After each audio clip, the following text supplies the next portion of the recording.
15, 50 का किस अगर हम 7 से भाग करेंगे तो 7 चौक 28 बच गया हमारा 3। ऐसे कर करके होता है 0 क्योंकि 4 से पूरा भाग हो जाएगा तो 0 आ गया। मार्च का फिर भाई कितने दिन होते हैं तो 3 2 3। अब इन सबको टोटल करके लिखो, इन सबको टोटल करके बताओ कितना हुआ।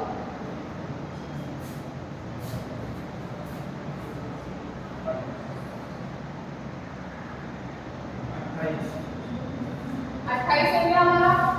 और ये जो दे रखा था 19 डेट का 28 में 22 प्लस करा 50 और एक केक का हमारा क्या ठीक है 8 9 10 हो